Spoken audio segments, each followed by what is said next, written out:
Hi, I'm Spider and I'm back. I just want to have, my 39 session just close out in a very spontaneous way. I don't have any agenda. Whatever comes off the top of my head, I just want to talk to you because I'm going to be heading for the Grey Cup tomorrow and see my son enjoy the 107th Grey Cup in Calgary. And we'll get into what happened with the playoffs in a second. And I just want to say in the last session what I did for the caretaker, Mr. Bob Young, which has been my second special edition I did for the caretaker. It ended quite abruptly, but I actually got it all in, and that's why I was probably going a little faster, speeding up there in my session to get it all in. I didn't know I have to do retake because they're all live takes. I don't do any retakes, so. So anyway, I pulled it off, and there was only one error. And I can't believe I said that when I said, when I was doing the numbers and the data I presented on my CFL red zone rule on the average percentage of touchdowns scored in the red zone in 2017, because I made the presentation early 2018 to the commission and the CFL. That's why I had those numbers for 2017. And then I said, after I presented all those compelling numbers, I said, I have something even bigger, right? And I guaranteed 18%. And I said, I think it slipped off my tongue, 8%. But when I went over it, I think you're intelligent enough to know, I know you are, that I did say 18% in the end. And I said it several times. So I meant to say 18%. I guaranteed 18%. Can you imagine that with my CFL red zone rule? From the average percentage of 54.7 in 2018, it was 54.8, and in 2017, 54.7 in 2018. So if you take the 54.8% 2018 of an average percentage of touchdowns scored in the red zone in 2017 with my CFL red zone rule, it would at that average percentage, 54.8%, it would guarantee an 18% guarantee, imagine, increase of an average percentage of touchdowns scored in the red zone amongst 9 CFL teams for a completed regular CFL season. Can you imagine that?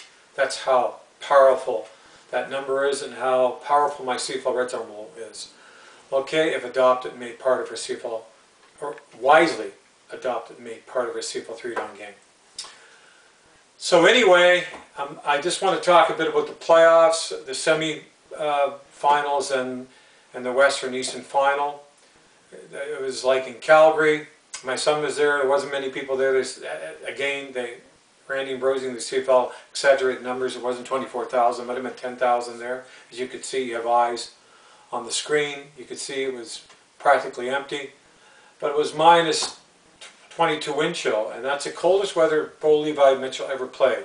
But it's obvious that the Stampeders, because of all their injuries, 14 on a 6 game, and I don't know if even half of those ever play again, and then many on the the 1 game that should be on the 6 game, and missing Rogers, their top receiver, and Law that played, both of them played, Rogers and Law played 17 games. Magic got injured in the 70th game, couldn't play the 18th game in BC, and couldn't play the semi-final. And that kind of weather in Calgary against the Bombers, and that kind of weather favored the Bombers because Calgary's defense is not as good as Saskatchewan's, and they didn't shut down. He was like a freight train, and he ran over people. And again, like Dave Dickinson said, I don't know how he's doing this. And Harris, they don't tire out, the running back. And Stradler's basically a running back / quarterback, and he ran. He had the most rushing yards, 80-some rushing yards in the game, and he had a big touchdown. It was 15-14 going in the fourth quarter, but they scored 20 points. The Bombers. Stamps didn't even score a point. And ended up at 35-14, 34-14, something like that. But anyway, Bo Levi Mitchell played the worst game ever, he says, in his career, and he stunk the place out. He was 12 for for 112 yards, I believe. That's pretty accurate to what the numbers were, and he was terrible. Although I got to say, there was a play when Calgary was up by 14 points, or well, 14-4 I think or so. There was a play that a touchdown that could have been a touchdown. They went up a game by another touchdown, and it would have been on the 5 or the 10. It was inside, I think, inside the 10 or inside the 20 for sure when Huff made that catch, and he threw it into tight coverage, Bo Levi Mitchell, and he had 3 interceptions in this game. Can you imagine? And that's what killed the Stampeders too. But anyway, that particular catch, both the Bomber defensive player and Huff caught it at the same time, come down at the same time, and naturally they ruled it against the Stampeders because Randy Ambrosie, you got your wish in the CFL. And I have nothing against the Winnipeg Blue Bombers being in the Grey Cup because I'd like to see them win. They haven't won in 29 years. And Hamilton are going to be there. They beat Edmonton in the Western Final, Eastern Final. We'll get into that in a second. But that was not a good call. It went against the Stampeders, and it could have cost them the game because they lost the momentum. But they didn't deserve to win anyway. They played terrible. The worst I ever saw them play, and they were so crippled. They had to bring in Jordan. And I mean, he had like 3 receivers to replace Rogers. He had 3 surgeries on ACL surgeries, like his knees. I don't know how he was even out there, and it was terrible. Anyway, so you know they didn't get a chance to play in their own Grey Cup, the Stampeders, and like I said, the CFL and Ambrosie don't want them in there anyway. And they got their wish because Edmonton got beat up by Hamilton. It was a pretty easy victory. The place was packed though. Way to go, Stamp. I'm happy for Bob Young and the Tiger Cat fans to come out. They filled the place, 25,000 sold out. And 33,000 in Saskatchewan. That was one of the best Western Finals I've ever seen. It was incredible, right down to the last play of the game. And Winnipeg deserved to win the game because if you can't punch it in Saskatchewan, I'm sorry, bad play calling. What about Powell? That amazing running back you spent a lot of money on. You should have given the ball to him. He did similar to what the Stampeders did against the Red Blacks, Ottawa Red Blacks in Toronto in the Grey Cup with the bootleg. You know, he's on the 1 yard line. Didn't work, man. Winnipeg's good. Good defense, good coaching. Congratulations, Winnipeg Blue Bombers and your fans. I have a soft spot for you. And for Mill Stiegel, I'd love to see you win the Grey Cup, but I'd love to see the Hamilton Tigers win the Grey Cup too because they haven't won in 20 years. But Winnipeg longer, 29 years, but because of the caretaker, who's my favorite owner, CFL owner. Nothing against the other owners. And Stampeder fans, don't be proud. Come on. You guys have been in the Western Final, I think, 8 in the last 10 years, and the Grey Cup 5 of the last 7. Come on. I believe those numbers are right. Correct me if I'm wrong. So Stampeder fans, okay, let's see if we can get this up here. Stampeder fans, Calgary Stampeder fans, be proud of your team for what they've done. They've been a dynasty, really, getting in Grey Cups, and they won 2 Grey Cups in that time. You know, they ran all these Grey Cups, and you know, I mean, yes, they sucked. They played terrible. Bo Levi Mitchell sucked. He was awful. He looked terrible. I couldn't believe it was Bo Levi Mitchell out there. But anyway, Bo Levi Mitchell, I like you, but you have to perform better than that in the big game. You're never going to get to the prize, the Grey Cup. But anyway, my son got Stampeder season tickets. He was a little very upset. And by the way, can you imagine, yesterday would have been, or sorry, Sunday would have been a Western Final in Calgary against either the Riders or the Bombers. It was 15 degrees. Can you imagine? 15 degrees. It's like a spring, summer day. Okay. And the Grey Cup this week in Calgary, so it's the Bombers and the Saskatchewan Roughriders. Sorry, I'm sorry, but I better get that in there right. They'll be really mad at me, the Blue Bombers. No, I mean the Hamilton Tiger Cats. I'm sorry, Mr. Bob Young. Let me see if I can get these 2 in here so they can be seen. This is not good. I didn't do that very good. I want to see both of them in there. Okay, we can get part of them. Part of them, right? Part of both.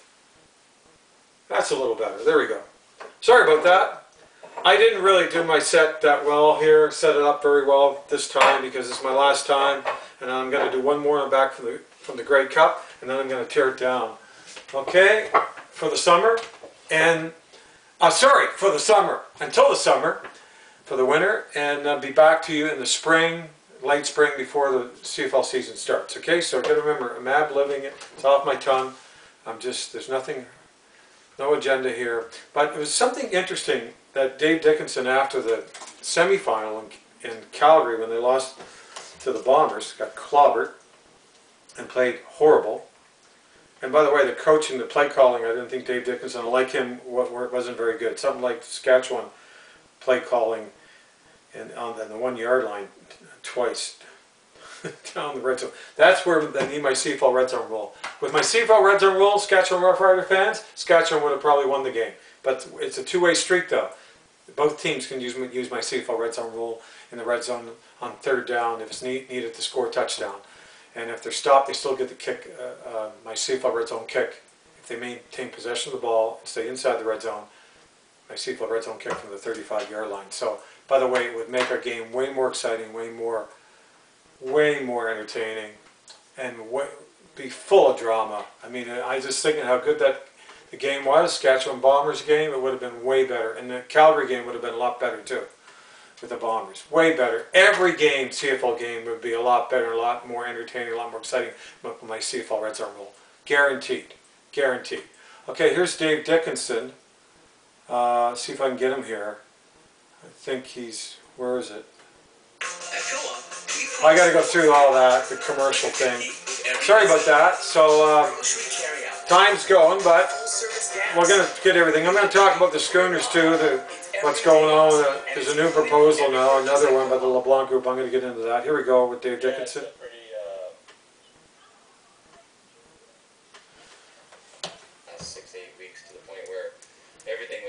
Just so difficult, and I do think we ran out of gas. So you can see it in their faces. They want to keep playing, they want to keep going, but everybody, it's been a tough year on us. A good year, but not a successful year. You know, how many players are eligible through free agency, one-year contracts, etc., to maybe explore other opportunities there? Well, Mark, but the thing is on that, I don't think it matters anymore because if they can go now. It does matter if you're a free agent or yeah, I mean, what other leagues you got? XFL, I don't think our contracts expire until they're already well into their years. I don't think that'll affect us. But since they did open up that loophole, I don't really think long-term contracts benefit us as a team anymore. So that can also hurt players too, you know, because they have a chance to get money in the off-season, force our hand. So I don't know what happens, Mark, if somebody has a roster bonus in December or January, you pay them the bonus and they leave the NFL. That's a question I would like an answer to, because people do have bonuses, and I believe the window of the NFL is the end of January. So what if I sign a guy here at the end of December and I give him a signing bonus, but he has the right to leave at the end of January? That's something that I'm glad Huff's in charge of that, because he knows the answers probably. I don't. I've been thinking about it since it's now turned into the off-season mode. But boy, that's a tough business model to pay someone a signing bonus and have them leave. Eric Rodgers told us it was a high ankle sprain for him. Can you tell us what's going on with Cordero? Cordero had AC separation in his shoulder. And as a D lineman, you're not going to be able to work. We miss those guys. I mean, they were our heart and soul. Both Eric and Cordero had some. I got to find out where that anymore, because if they can go now. It does matter if you're a free agent. I got to roll it up. I'm trying to find this, so I'm just playing here. Bear with me. Career, a guy that I'd like to have on my team for a long time. Here we go. I think I'm getting close to where I want it. Personally, why we let these guys get out of these contracts, here we go. I have no idea. Here we go. I think I got it here. I know there will be at least one or two more that also do that. So that's tough to, go out there and not put your best game together for your last performance. How much does this NFL window? Guys can go explore. Guys have working contracts, I believe, explore. Yeah. Someone like Nate Hawley could get that opportunity, right? How much does it make planning? Yeah, I personally think it's asinine that the league allows this. Personally, that why these guys get out of these contracts, I have no idea. I don't know who makes these decisions. I know it isn't favored of mine or Huff. Why they think that helps our league, I have no idea. Because if you sign Bo Levi Mitchell for 4 years, and he can get out of his contract the next year, is that really something that's good for our league? So I shook my head when I heard it was possible that this was they were thinking about it.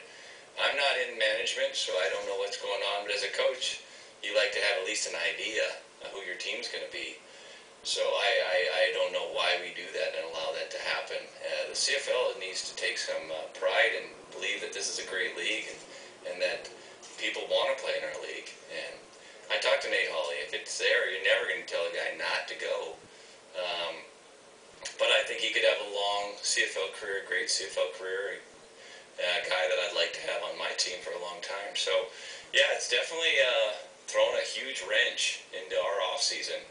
And, yeah, I think it's a wrench that really didn't need to be thrown. I think that our league opened up something that didn't need to. So there's my rant. There's my 2 cents on that. It's not going to change, though, Danny, which is frustrating. I think a little bit more forward thinking on our part would have helped. Pretty bad. It's pretty bad. But, you know, the thing is, Randy Ambrosie caused all this. When he came in, the owners didn't want this. And, Pop caused some trouble in this because he wanted this, and he was one of the votes. I don't think the owners wanted it, but then there was new ownership anyway with the argument. But the thing is, Dave Dickinson 100% right. But Randy Ambrosie's, like, he is in bed with the Canadian Players and Canadian Players Association, and they want to use the CFL. They want to control the CFL with their Canadian ratio. And there's 24 top Canadian players. That's a full team down in the NFL now, because they want to go to the NFL. As you know, if there's 24 and counting top Canadians in the NFL now, they want to go down like the American players every year and try to see if they can get in the NFL. And that's why Ambrosie, he was the one that pushed this. He was on side with the Canadian Players Association because you see the last collective bargaining agreement that the owners got screwed. They got nothing, and the Canadian Players and Canadian Players Association got everything. And this window, NFL window, is brought back in. So you can imagine, even the rookie contracts, no more guaranteed, no more 2-year contracts. They can go to the NFL too. Imagine all these 1-year contracts. There'd be a lot more than 333 free agents next year. Can you imagine? It's going to be brutal. The whole teams are going to be totally depleted. Like Calgary were, like Ottawa were, Ottawa Red Blacks were last year. It's going to ruin the CFL. I mean, Saskatchewan benefited because they bought a lot of players. They had the money, and Winnipeg did too. But I'm telling you right now, this is terrible for the CFL. Mark Cohen never said he never would allow this. If you can't play 2 years in the CFL and guarantee your contract, you should find the owners and the GMs can find players that will, and American players that will. Okay? It's unbelievable. So it's destroying the CFL. It's destroying the credibility of the CFL. It's destroying the league. It's making it even look more like an NFL farm league. It's just unbelievable. And Dave Dickinson's right. Take some pride in your league, and it gives the CFL a really bad image. And Randy Ambrosie, thank you very much. I don't think the owners are very happy with you, because you're the one that pushed this again. They get this across the finish line. And it's screwing the fans, it's screwing the owners and the GMs and the coaches big time, and it's destroying destroying the product on the field. You imagine, there's no continuity. You can't even sell jerseys. Just every year your team is totally depleted, like gone. Like you can't have a league like that and expect to be successful and be respected in a so-called professional 3-down football league. You can't. And it shows. Look at the empty seats. Just look at the empty seats. But anyway, that's my rant on that. But it's so true. Dave Dickinson, you're 150% right. And you see the results. It's horrible. I mean, do you know that Ottawa Red Blacks, who won the Grey Cup last year, the whole team, imagine, their whole team depleted, practically. Toronto Argonauts and the Edmonton Eskimos, 3 teams, only had 12 wins. That's why there's no one in the stands and their stadiums, they're all empty. It's unbelievable. And what contributed that was the one-year contracts and the Canadian starter ratio that's killing the CFL and killing our three-down game. It's killing it. It's diluting it. It's killing the coaches and the GMs can't even play or the best available players. Start them if they happen to be Americans. The best receivers happen to be American. In most cases they can't even play them. They have to play a Canadian receiver that's not even good enough to be probably on the practice roster that gets a start because they got to fill the Canadian starter ratio. 7 guaranteed Canadian starters. Doesn't matter if they're good enough, they have no business being on the field. They have to start them. And with the Canadian ratio and half the Canadian starter ratio is going to be Canadian, their agents are getting a lot more money for the Canadian players than American players because of Canadian ratio. It's ruining the CFL. It's ruining. They're controlling the Canadian players and Canadian Players Association and the Canadian ratio are controlling and dictating who starts in the play in the CFL, and they're controlling and they're running the CFL. And you see what's happening. It's in big trouble, seriously. And when you talk about a 10th team, I don't know. I wouldn't want a 10th team the way the CFL is in right now. I mean, it's in shambles, and it's because of what I just said. Those are the reasons. That's the problem. And we got a commissioner that's basically a commissioner for the Canadian Players and Canadian Players Association, and you see the results. And he's made the Canadian starter ratio even worse with the global player. Can you imagine if he starts, they got to be 2 on a team next year, 1 this past year. Then he takes an American starting spot, not a Canadian starter spot that's guaranteed with the Canadian ratio. Unbelievable. But anyway, I'm going to get off that because I get really upset. And we only have a few minutes left, and I want to talk what's going on in Halifax. It's unbelievable. The naysayers, too. I mean, listen. I mean, they see what's going on, too. They don't think the CFL is very viable. They signed a new 5-year contract, though, and I'll always support the CFL, but I tell it the way it is. You'll find that here. I tell the real truth about the Canadian ratio problem, and it's a big problem. And the Canadian starter ratio has got to be gone, and my CFL Red Zone role got to be made part of CFL 3-down game. And then they'll have a product to sell. But getting back to Atlantic Schooners, I mean, Anthony LeBlanc, you know, he made another pitch because like there's 8 or more counselors that are running down the CFL, saying it's going to be other business. So no one cares about the CFL, the Grey Cup. Well, 8 to 10 million people tune into the Grey Cup, and 5 million people, close to 4.5 to 5 million people, watch the whole Grey Cup. So I think Canadians care. I think these rude, no vision, negative, naysayer counselors, and you could put the mayor in with them too, because he's on the fence. He's playing the political guard, political liberal card, and they are running down the CFL, and they're against the stadium. So LeBlanc came with another proposal, and they're going to even add more to the surcharge now on a ticket. Okay, it's going to go from 10 to 12 because they want to give some to the city now. I mean, that's going to drive the price up, all prices up like exponentially. You add the tax on that and a tax on top of the price of the ticket, it's going to drive it way out of sight. It's going to really hurt. And by the way, half a stadium, that's what they want to build. Imagine building half a stadium, and they'll never be able to stage a Grey Cup with that. And they're trying to sell it like they can on the LeBlanc proposal. And by the way, it will never, ever be approved. You can have a Grey Cup game in half a stadium, okay, and the other half has benches and outhouses, okay? Okay, it's not even a permanent full stadium in there. It's just tacked up, make little shift, temporary little benches and outhouses. Come on, get real. That's a joke. If you're going to build a stadium in Halifax, build a real CFL model stadium, a full stadium, both sides of the stadium, okay, permanent, with open concourses, with a minimum total capacity of 24,027 permanent seats, expandable to 37 or 40 in the end zones. Then you could put temporary bleachers up for a Grey Cup, but you have to have concourses, you have open concourse, you have to have skyboxes, you have to have club seats, you have to have restaurants, lounges, a schooner store, permanent washrooms, and concessions. All the amenities necessary. Amenities needed to be viable and successful as a new CFL franchise owner, and for the stadium itself to be successful. That's what you need. So this is not going to fly. I don't think they're, even though they make concessions, and it's a good deal. Shannon Park is a big problem. It would just cost too much with infrastructure, probably 30-40 million for roads and so forth. The transit to bring, they're not going to be able to get 300 buses in there for a game.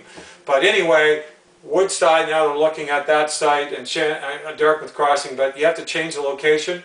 And then they, by the way, if that stadium is being built, and it's got to be the real CFL model stadium, the full stadium, to be able to stage a Grey Cup, okay? And yet that Nova Scotians would be proud to sit and proud to host the first ever Grey Cup game in Halifax and Atlantic Canada. That would bring in, man, $80 million in economic spin-offs and benefits for our capital city and the province. You hearing that, Premier McNeil, Mayor Savage, and those bonehead, naysayer, no vision, negative, awful councils down there? You hearing this? So get back to the table, do what's right and be positive. Sit down and get this done and do it right and build it right.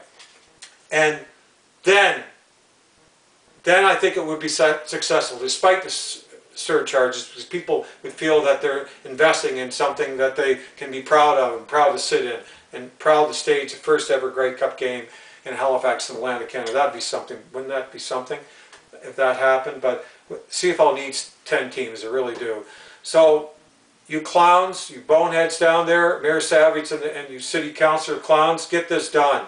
Be positive, go in there and get this done. And Premier McNeil, come to the table, you know, put some money into it. And so with you, Trudeau, okay, it's going to be at Shannon Park. They're your lands. Put some money into this and get this done, okay? And the right CFL model stadium, something like Ottawa's or Hamilton, that can proudly stage a Grey Cup game in our fast-growing capital city of Halifax. So I'm going to sign out. I'll see you at the 107th Grey Cup. I'm going to have brochures and a new banner. So I'm going to be giving only selected brochures out to people that I want to get them to. But you'll be seeing my son with our CFL Red Zone Rule hats, our new ones right here, and a band.